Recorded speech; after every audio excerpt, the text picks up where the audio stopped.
Welcome to the Futurist Society podcast, where we delve into the latest advancements in technology, science, and culture.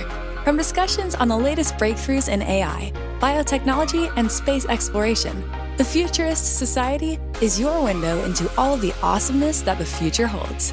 Get ready to be informed and inspired as we consider the positive impact of emerging technologies on humanity. Without further ado, welcome your host, Dr. Awesome.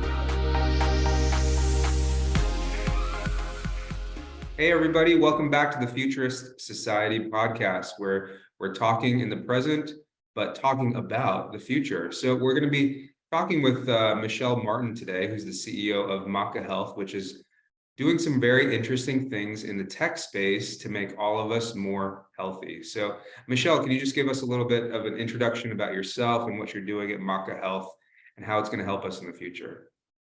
Sure. Hi, it's a pleasure to be here. So I've had a technology background that's been a lot about collective decision-making and group wisdom, and have been a tech entrepreneur for going on 15 years now. But this company, Maka Health, is really a culmination of my personal passion for integrative and holistic, but also very, very data-driven decision-making, and essentially how the future of medicine can be influenced and evolve in a way where things are done incredibly ethically. Patients are very, very empowered, but we're essentially making collective decisions that are just better than they are now with the technology available to us today. So I know we'll get more into it, but it's like, as a technologist, as an innovator, you see all these tools at your disposal, and you're seeing sort of the front end of primary care and seeing a big gap there, and going, how do we break down that barrier and actually just much more efficiently get improved health outcomes to people. So we talk about Maka Health being personalized, preventative, and regenerative healthcare, because we are not just about putting on a Band-Aid. We're about root causes, deep looks at labs and genetics, but we can get more into that. I'm keen to hear your questions. Thanks for having me. Yeah, so I like what you're doing. And one of the things that I was really interested to talk with you about is the idea of preventative health. I think that, especially in the US, we have a healthcare system that's really a sick care system. We don't optimize health outcomes before you get to the point where there are problems. And I think that there's a lot of data in showing that lifestyle changes can have a much more powerful impact than things like medications or surgery. And what I think that is an untapped market is, how do we optimize those lifestyle changes to make us all healthier? And I think that's what you're trying to do. Is that correct? Yes, and. Yeah. So there's the business model around prescribing, exercise and actually motivating people to do the exercise. There's one thing to know something is true. We all know exercise. There's a second thing to actually design a system that will actually get people to do the thing. So when I think about, the challenges, it's so much more beyond that prescriptive element. I would say that, yes, lifestyle, but also plants and supplements to really help people get from A to B. And we've been working with top scientists in their field for a while now, and just hearing these stories about from top researchers that's like plant statins are just as effective as a different pharmaceutical intervention for heart disease, but they couldn't get the research done, right? They couldn't get the funding. And so these sort of stories have perpetuated why certain interventions are prioritized in the current primary care system.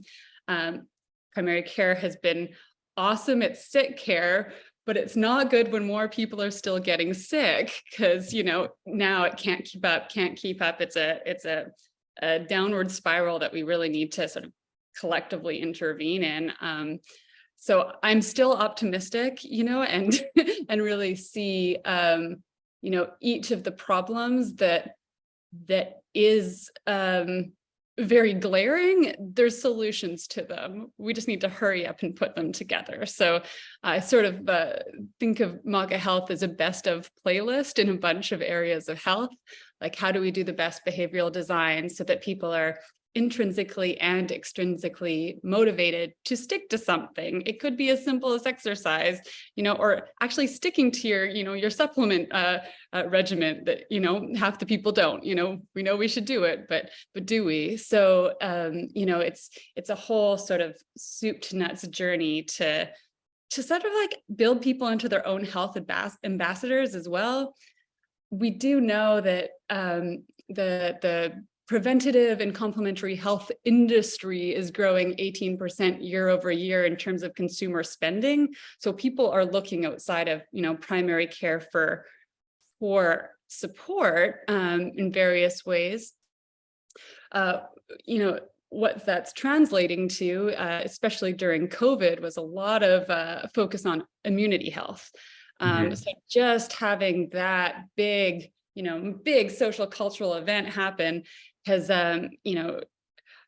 fortunately or unfortunately, massively increased the number of Google searches for health-related issues. So, everyone's trying to be their own doctor. And I like that that's a signal of health empowerment. I think that's a good, in one way signal, but people just aren't actually getting the personalized care if they're going into Google. Maybe they get an idea, but people can cause more harm than good for themselves unless they have actually real expert guidance on some of these things. So we've been working with functional medicine practitioners in particular because of the additional training they do on top of their MD training to essentially really know the nutraceutical side and all the lifestyle things you mentioned. So they have a scientific, evidence-driven lens on that, and also the genetics. So that's how we've built up this framework with confidence to really encompass like a lot more data into our sort of diagnostic element.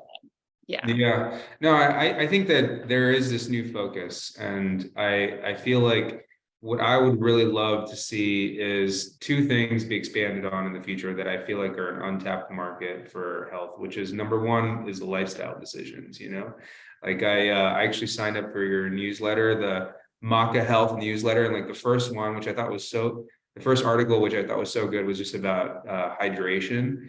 And a recent study that everybody's citing in the healthcare wellness space, which is the higher level of sodium. And for those of you guys who don't know what that is, it's an electrolyte that's in our body, and it's kind of a marker for how hydrated you are. So the higher sodium you have, the less hydrated you are. The lower sodium you have, the more hydrated you are. And there's a range, right? Like you don't want to get outside of that range. But if you have a high sodium range, that's something that is an independent predictor for chronic disease. And that's really what we're dealing with in the civilized world, is chronic disease and how that affects us. So, if I could drink more water, therein I would become healthier, but I just don't do it. So like for something like that, for a lifestyle decision, give me an example of how you feel like we're going to be guided by software and making better decisions. Yeah, and this is where the human side makes such a big difference. And I know we'll probably talk about AI and ML and all that fun stuff that's taken over the world. But for us, it's people heal in relationship, people grow in relationship. So when we actually look at what holds people accountable to certain actions, you often see that someone's more likely to, when they're pregnant, all of a sudden do all the things they were supposed to be doing before, because it's no longer about them. And there is this people, when it comes to people's loved ones, they act differently, and they really want to show up. So, not to talk about Maka too much, but we've spent a long time looking at the different sort of allied relationships and the sort of buckets that hold, sort of weave our motivation together, and how when you actually ask someone in a structured way to be your mentor, to be your supporter, to be your ally, that actually comes with it. First of all, it's an honor, it's a bit of an obligation. But you also like can commit to someone else's, growth and path in a way that's very deep and very connecting for a relationship. So we've had these little experiments on our team around almost doing a sprint methodology like they do in technology, but actually for our own healths. So we've called it the functional wellness method, but have essentially been seeing how that has sort of held our team group together, building trust, building really empathy for where each other are at in a given moment, and sort of a stronger foundation. So anyway, all that to say, social relationships are super important, but also there's this great book called Hooked, but it's all about habit forming, and that's just been a big topic these days as well. Atomic habits, again.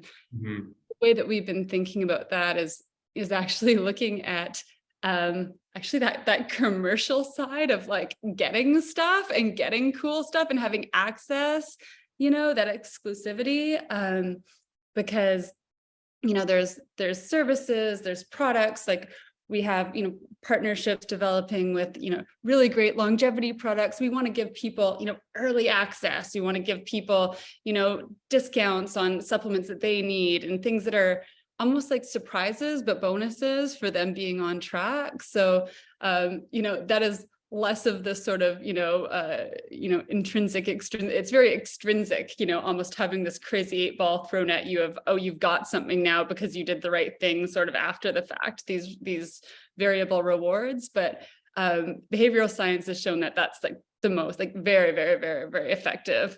And people can't know that they do it, if I sleep 8 hours a night for, 30 nights, I'm going to get X reward. You can't tell them that. It's actually demotivating. You have to do it after the fact, so it is a little interesting sort of human psychology exploration. But having a feedback loop that promotes healthy habits, I think, is going to be really important for any software. But I really like what you said about the social connections, because I feel like that's something that has really not been leveraged by technology yet.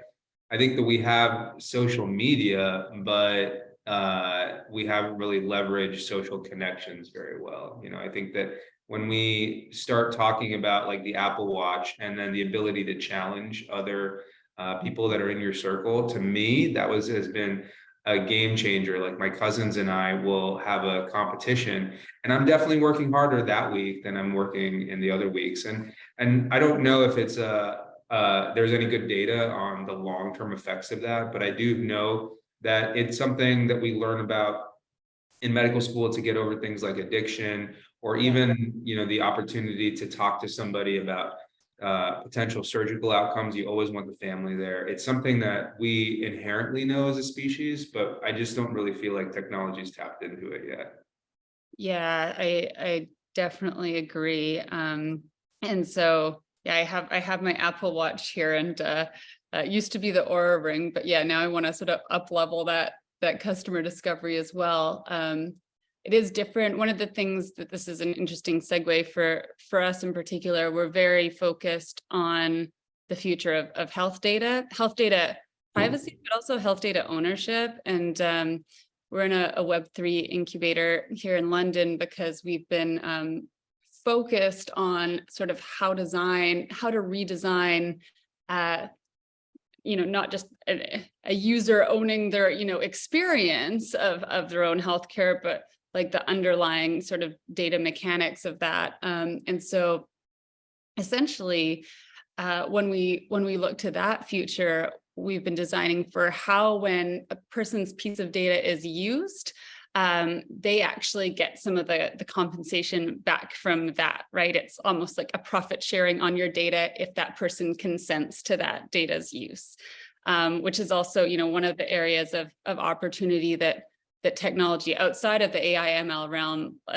presents. And I do find that there is people that really, really, really care about this, and people that don't care about it at all. So maybe, it's 80 don't care about it, 20 do. But, as we've seen with sort of the data breaches with, Facebook and other platforms, like it's becoming more and more real in the consumer's eyes and individuals' eyes, not to be taken advantage of, not to be, for your health data to be moved over to that insurance company that you didn't consent to, and what's the impact on my employer.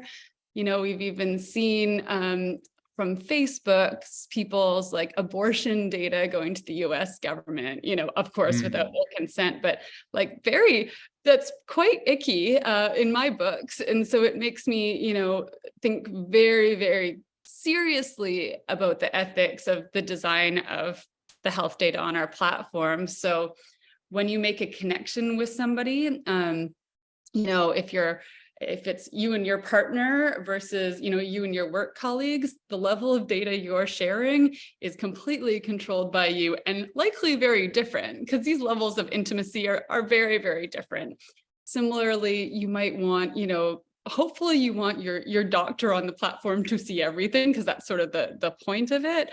But we found these interesting circumstances where parents, for example, don't want to share with their children all of their actual deep health data, but they're more than happy to sort of, talk at a top level about how they're doing. So we've actually had to design these like levels of data sharing, levels of communication, visually design all that, just so we can be so conscious of, people's comfort and how that goes out in the world. So whole other topic, but I think that everybody's definitely worried about security issues, and I think that they're real. But I think that just a lot of that stuff is a lot of naysaying. I think that in general, the security stuff is real, but I see society getting better day by day. I think that people took advantage of social media and stuff like that. But if you look at all of the other technological aspects of having this privacy out there, personally, I like having curated Amazon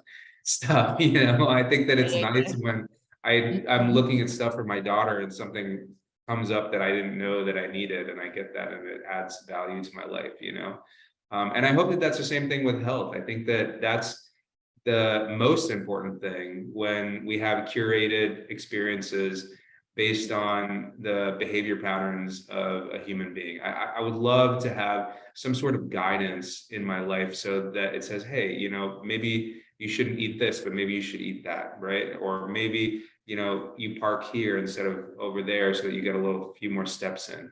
I think that the way that I want the AI and machine learning to guide me is kind of like a coach, and have something along the way that just gives me just enough motivation to get me to the next level, and just enough motivation to get me to the next level. And that's the tricky part, which I feel like we haven't really figured out yet, is the science behind motivation. I think that there's people that are philosophizing about it, but I don't think we figured it out in the same way that we know that statins lower cholesterol. Well, it's fair. And one of the learnings in some of our research is that the things that are motivating people are much more they're unexpected to me. So, Like what? Like what have you found? it seems obvious, but it seems obvious when I say it out loud now. But for example, the idea of just having more energy and vitality, right? Like to me, like that, there's like a fundamental, like you were just, maximizing, optimizing your overall well-being. Like everyone wants that. But really, a lot of people want to look younger. That's what they want.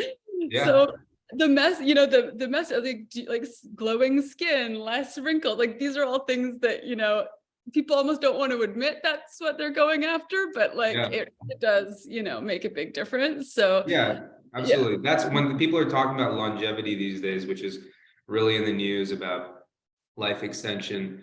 They're really talking about being younger for longer. They're not really talking about just becoming older, I feel like. Yeah. Yeah. I was Other curious. than the other thing that I feel like I wanted to talk with you about, what you kind of alluded to, was just the genetics and genetic testing and its ability to help us become healthier. Can you give some examples of that? Because I feel like that's another untapped market. I think that from a consumer's perspective, 23andMe and Ancestry.com and all of these services that have jumped on the genealogy train with genetics have really done well, but I haven't really seen a lot of good companies that have maximized health as part of the genetic testing. Yeah, and I agree with you. And what I'm seeing from my vantage point of our partners and whatnot is that there's a lot of really deep, good work being done in that area, but the commercialization of it, just as you said, is a big gap. And I can attribute that in a few ways. One is that there is this element of information overload. I'm someone that through my own health journey has done about 5 different genetic tests and, the whole, sequencing. And so you've done, so compare those experiences to me, because I haven't done one yet. So like, what did you use, and like, what were your outcomes, and was it consistent across everything? Like, is the genetic testing, well, if you get it from company A, is it as good as company B? No, this is the problem. And this is why we've been working. Our chief scientist is a Cambridge genetic specialist. And part of our problem is that these tests have conflicting information in them. So if I look, I'm just thinking of 3 right now because that's all my brain can handle. But yeah, it will actually tell me, different exercise, different eating, different susceptibility. So it's not. So you have to look pretty deep into the data science, and most people won't, or can't, right? You kind of need to really know a specialist to be able to identify like what is best in class. So I can say that I am grateful for 23andMe for cracking open the area. Now, a lot of the new genetic tests, we can just use the 23andMe data to get better data from that. So that's part of how we're approaching it. I've gotten incredibly analytically deep data looking at a whole bunch of, whole list of pharmaceuticals, whole list of nutraceuticals, potential sensitivities across the board. It can go so granular like that to just,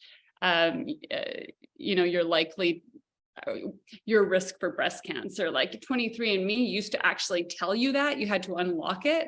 But I think actually the social impact of that was actually so negative. The experience of people learning, if they're at a 60% risk, and then what do? Do they get, surgery? Do they, live in fear? I think the moral implications outweighed the good. So for us, it's really about having those trusted intermediaries to be interpreters. Like, people need to make sense of this.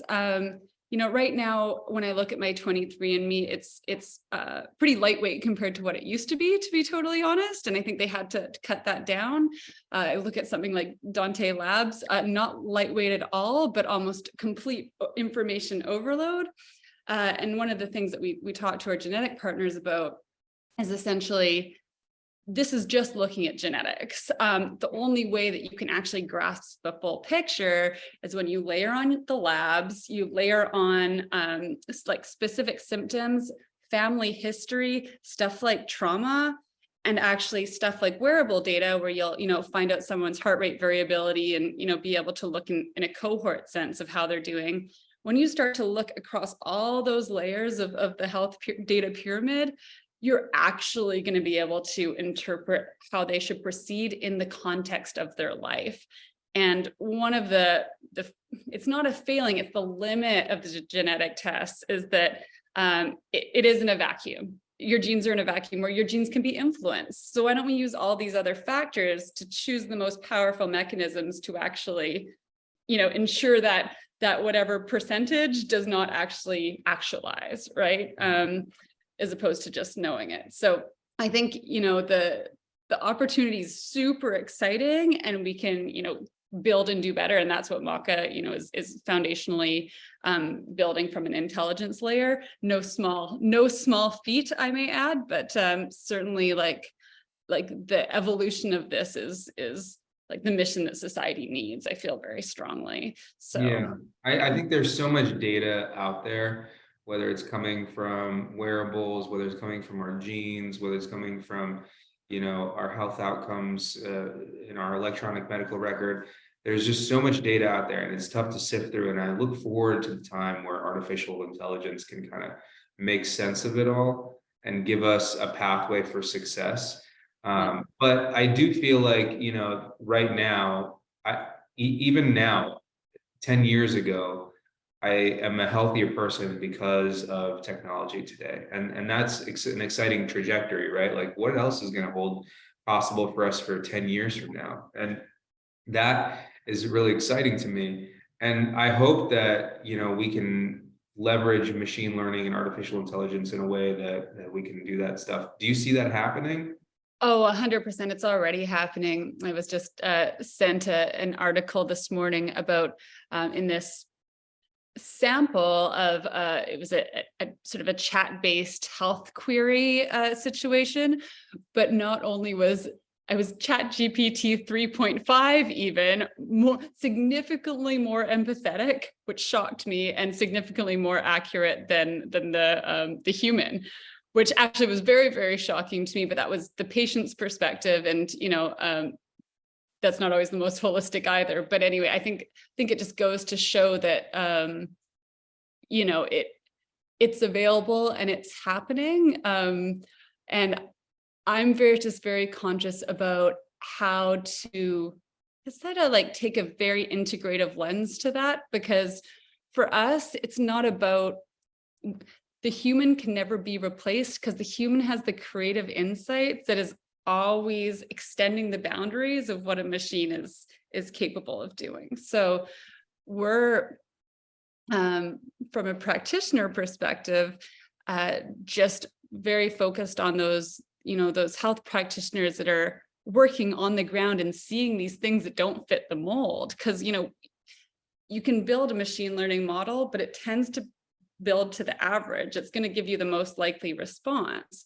Then the real world is super messy. And as long as we can keep building in more and more of those edge cases, so that those are included, those marginalized cases are now part of the algorithmic capability, we're just in a truly personalized place.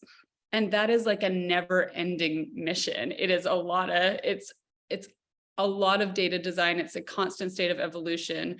But we have, and I'm not espousing to be an expert on human in the loop, AI, and reinforcement learning, but I can say that those are sort of the foundational pieces that are being architected into ensuring what we give is consistently valid, and also looking at empowering the physician with the AI's recommendations to then deliver if they agree to their client or patient. So there is sort of always a check as well. So I think there's ways to do this that are very not AI's taking over the world, but just a symbiotic relationship with the artificial intelligence, which I think that's what's going to happen. I'm optimistic about artificial intelligence as well. I think that it's going to make our lives more meaningful, because a lot of the stuff that was more mundane will be taken on by computers. At least that's what I hope. I think that especially a lot of the more mundane tasks of me being a hospital system, I would hope that they are outsourced to artificial intelligence. But so tell me specifically, what interventions are you guys doing at your company to make people's health better? What giving me an example of what you guys are doing. Okay, so to be fair, we haven't launched yet. We're about 6 weeks old, so I'd actually have to be hypothetical, but I don't know if I should be hypothetical. We basically designed these interventions as Maka methods. So there's this standardized, it's an educational component, But then there's really tailoring a recommendation to a person. So it could be as something as, you have what looks like, autoimmune issues. Let's remove gluten for 3 months and see if that makes it. Like, that's a very simple one and sort of obvious for people in the field, but, not everyone tries that as a, something to track and test and see what the difference is. Mhm. I'm the sort of person that goes to the integrative doctor's office and comes out with 20 supplements and 8 new things to do, and does half of them because I'm a little bit forgetful because I'm an entrepreneur and running in a million directions. So one of the things we're trying to mitigate is actually people like me overextending what they think they're capable of to make change, and just keep that steady. Like, this is not about this 3-month panacea and now you're all fixed up and off you go. Like, this is a way of thinking about your world, your health, and like a commitment to excellence that's always iterating, always, improving, and you always have more data inputs to work with. So it's like, it's a self-learning, system, just your one body, your N of one experiment. And it's kind of exciting when you think about it that way, because like how much power you have to be your own superhuman. 7 years ago, I was in bed with chronic fatigue and allergic to everything and had no idea, how I was going to get better or what I had or what was wrong with me. And I can say that this functional medicine, lifestyle medicine, it really works, because here What I did you am. do in your own life that kind of turned it around? It was actually a path. The hospital system said they weren't equipped to help me. They didn't know what to do.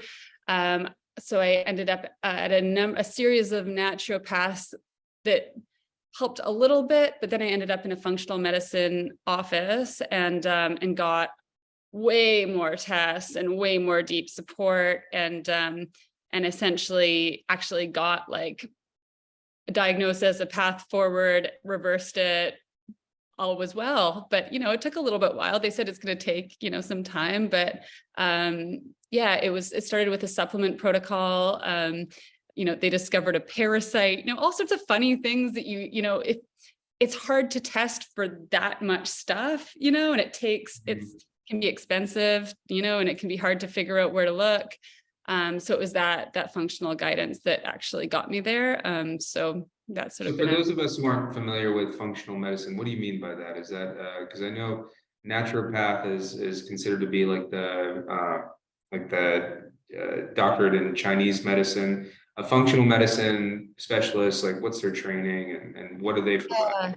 So a functional medicine doctor is an MD, and typically what's happened is they've went and practiced and got frustrated with these 7-minute patient appointments, the sort of sick care system, and then someone like you who typically has an innovative mindset and wants to solve and be a detective. So there's a number of programs. I believe Stanford has one. There's the Institute of Functional Medicine. It's 3 additional years off your MD training to qualify as a functional medicine practitioner, and then you get licensed state by state, similar to MD. But that is there's a small number of functional medicine doctors compared to naturopaths, because it's there's a much more requirements in order to sort of gain that specialty. So fortunately, there's been a number of sort of like functional medicine coaching and other training schools, diplomas to sort of support that. So we're definitely taking an approach that is like a multi-layered approach. But functional medicine, because its essence is very, very, very holistic, it just provides a really good framework to ensure we're not missing anything, basically, in how we analyze humans.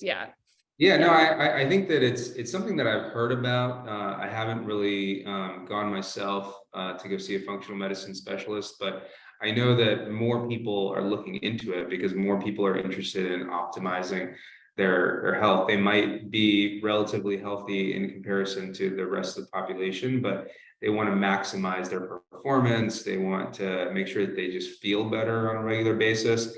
And correct me if I'm wrong, but oftentimes they'll do a ton of lab tests. They'll look at your hormones, they'll look at your different electrolyte imbalances, things like that, and then just optimize everything. Is that correct? Yeah, absolutely. And it's the story that I keep hearing is that someone will go into a functional medicine practitioner because for X reason and discover something totally different that completely changes their life. But it's almost like an oops, surprise, this was discovered. So yeah, it's actually doing that really deep comprehensive background.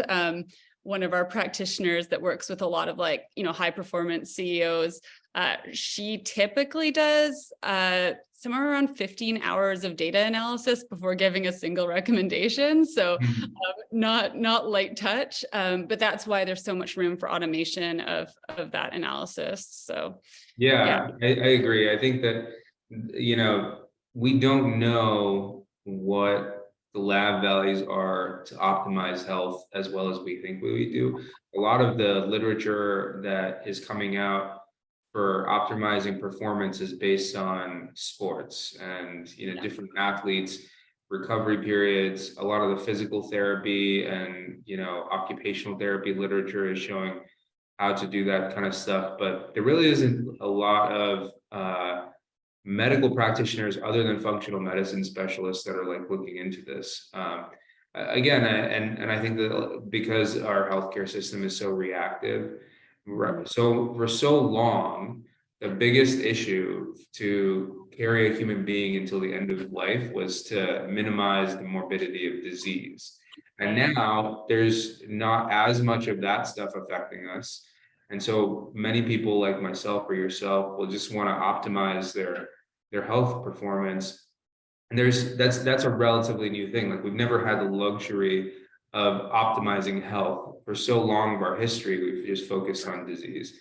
And that's why I think that that's exciting, because I think that as we grow into the longevity space, people are going to want to be healthy for longer too.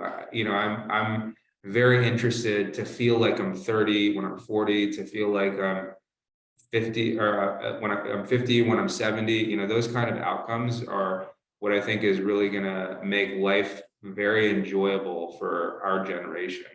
Totally hear you. And I think just speaking about that awareness, wearables, right? It just makes that's brought so much awareness to what does this mean? What does this data point mean? I think when I think about the next path forward, I think about how the wearables might tell you one thing, but not exactly what to do from it. And people have a tendency to do what they've done in the past. So before, when I got quite ill, I meditated. I was like, I'm just going to meditate some more and everything's going to be fine. Well, I can tell you that was not solving the fundamental problems of the parasite and the allergies and the things that were, actually, physically ailing me. But it was sort of creating a light panacea in the interim. But for so many people, they are going to need that push to go to the gym and lift some weights.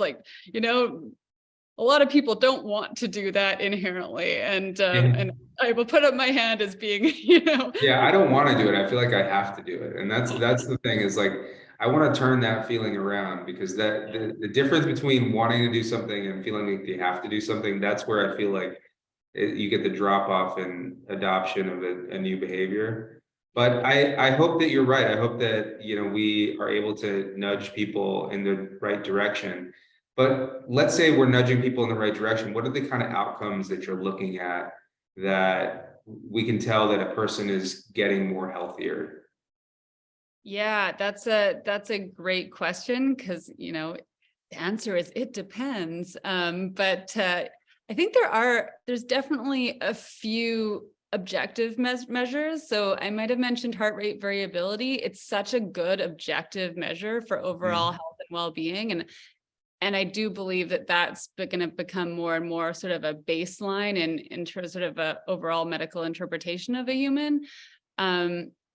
It's absolutely incredible the number of tech companies right now coming up with non-invasive stress readings, for example, just based on your face. Like, take a photo, the amount of stuff they can see, your blood pressure, et cetera. So like just the accessibility of this baseline data is getting super, in your face, as in your face as you want it to be, right? Or want to look at it. I think there's a balance here. I'm not this doesn't exactly answer your question, but the balance is not becoming stressed and obsessed with your numbers either, because that becomes, when someone who's bulimic is checking the scale 3 times a day, and you don't want to do that with anything, really, with anything, right? There has to be moderation even in that, giving it time.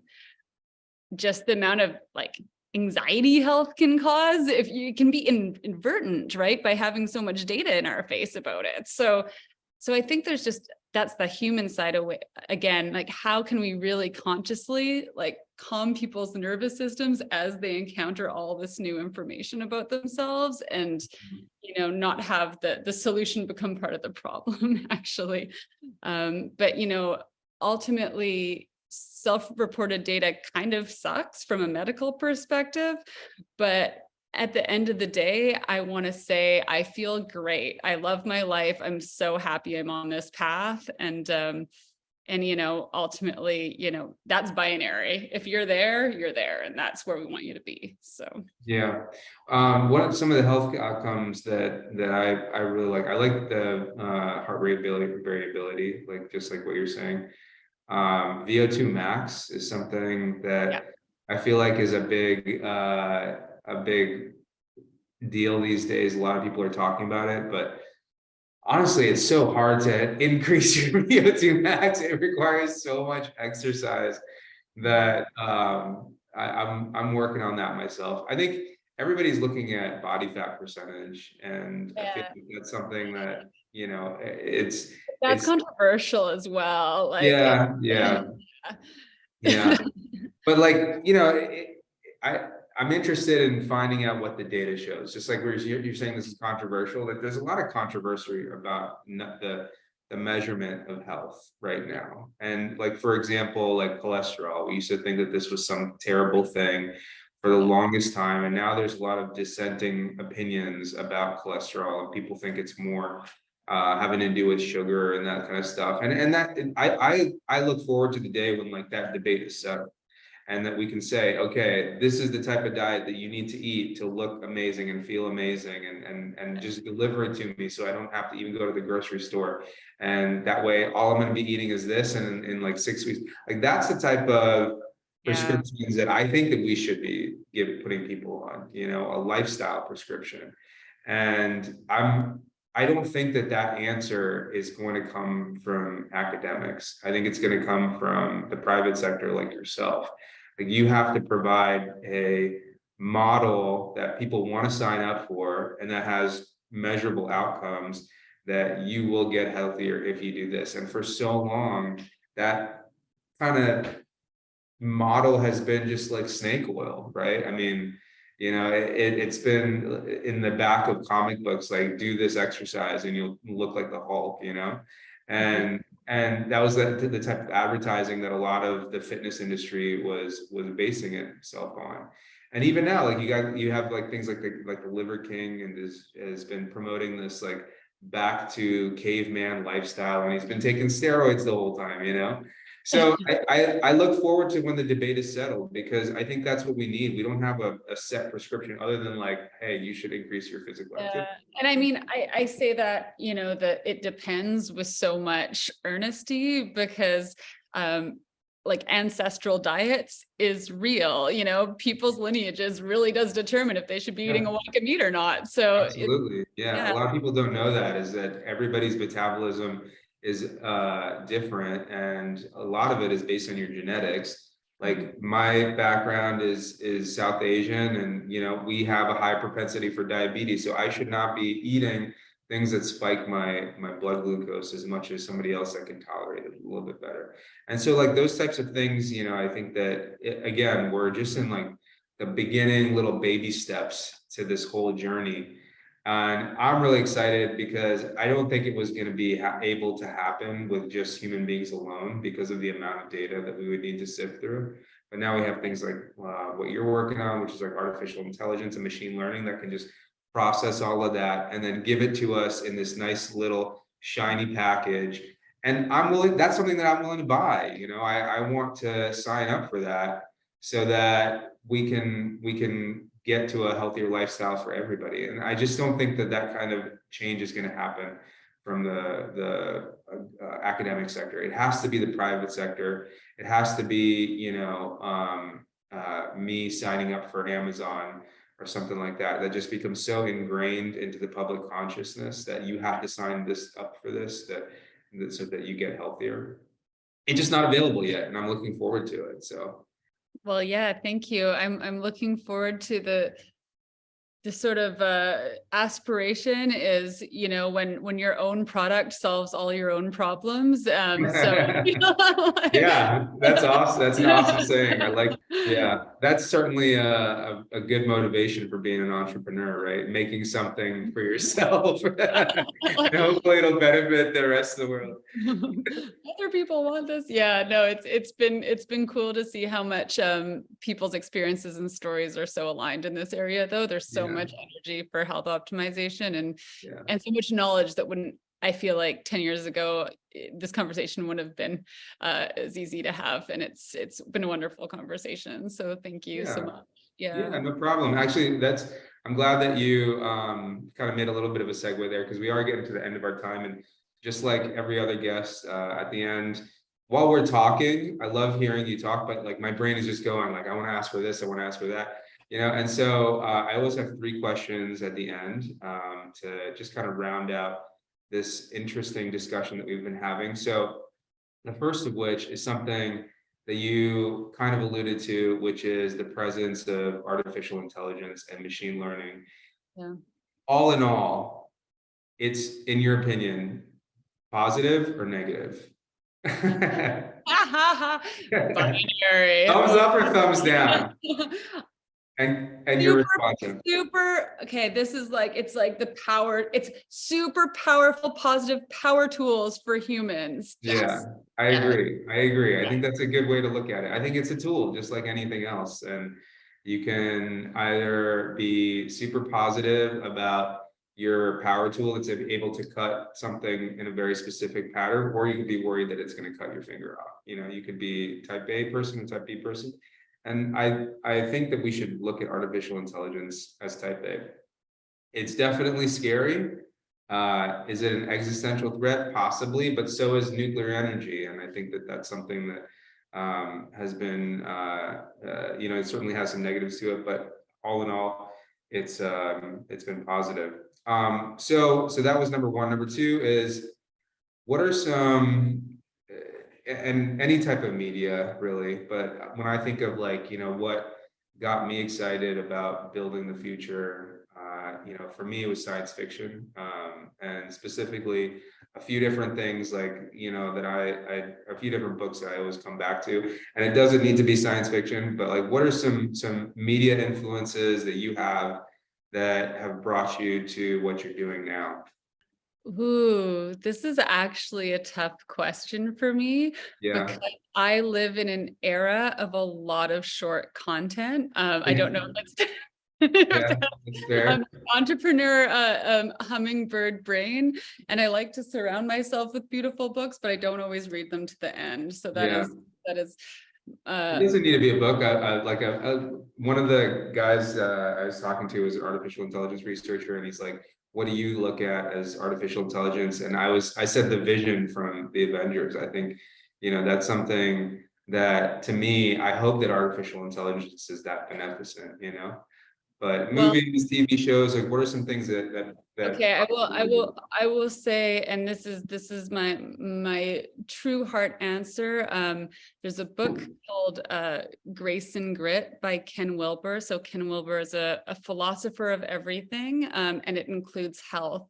But this is the story of him and his partner who had cancer. And I also lived through me and having a partner with cancer. And I think this is a heart why answer, not sort of an intellectual science fiction answer. Yeah. That reconnected me with how the deep love for a human can translate to the deep love for humanity to sort of, fix it all, right? If you can carry that love into the all. So that's just a very more philosophical place. Ken Wilber, Yeah. Grace and Grit. Because being an entrepreneur is hard, and you have to wake up and stay motivated each day, and there's always 5 steps forward, 3 steps back, so you just have to keep going, right? And so that's a big part of me, is always connecting to my why. And yeah, from the sort of I'd say I've just been to a lot of conferences. There was the transformative technology conferences and movement in San Francisco, and essentially just got exposed to all of these, startups and innovations that were developing for sort of the grandiose consciousness and well-being for humanity, and just being immersed in that for a few years brought me, I'd say, great insight into the world of possibility. There's definitely, it feels like a connectivity of like-minded people all sort of moving in this direction that's super powerful. So we make these connections like on this podcast, but yeah, we're part of a bigger whole making this change, that's for sure. Yeah, so that's not precisely media, but I would say my favorite YouTube clip is Neil deGrasse. I know, my short media, the most astounding fact. Neil deGrasse Tyson, so great scientist, but he's also making that connection from the one to the whole and sort of the why of it all. So that's the place I sit in, and then I work with really smart technologists and economists and behavioral scientists and researchers to try to put that passion into something cohesive. That's me. Yeah. That's cool. Yeah, it's nice to hear what your influences are, especially that first one. I think we can all agree that cancer sucks. And that, that's something that I'm really looking forward to the end of. But anyway, the last question that I wanted to ask you is, you're in this intersection between healthcare and wellness and technology. Where do you see that intersection in 10 years? Like, what can we expect to get excited about 10 years? 10 years? Oh gosh, I feel like 10 years is happening today. Where do you hope that it goes? If everything goes the way that Michelle Martin wants it to go, where do you want it to go? So good. I mean, okay, this is how can the evolution of health in society be the greatest, I guess, sort of like catalyst for massive social awakening and conscious change. And I think that human health is intrinsically linked to global warming, for example. I think when you can raise and elevate the health of society, and it creates space for empathy and caring about things that are, bigger than what's in front of them. Because when someone isn't healthy, they can only deal with that. That is the problem. If you're, friend, partner, that is what you can focus on. So I believe that all of this innovation combined, and I'm excited for the role Maka can play in this, but can actually just create a lot more space for conscious action in the world. And it moves into sort of more sustainable actions, because that is needed. But yeah, I think, all of this data is creating self-awareness. And I love the day where we don't need the tools, because we're in such great state of self-awareness. Because the tools. Yeah. Can I tell you my answer to that? Okay, so kind of like 2 and 3 go together. Like, when I think about what you're doing, and where I hope the industry goes in 10 years, is Have you ever seen the movie Wall-E with Disney and Yeah. Pixar? So the human beings in that scenario were just going in the opposite direction, right? Like we're all sitting in chairs, we're floating around, we don't even need to move. Food is just given to us. I would like to go in the opposite direction. So, spoiler alert, the humans get back to Earth and they start living a healthier lifestyle. And then with the combination and help of robots and artificial intelligence, they're able to live healthier lifestyles because everything is tracked and everything like that. So I hope that's where we're at. We get just some help, a good coach, and I hope that we're able to see Maka Health doing that in the future. Thank you. You will.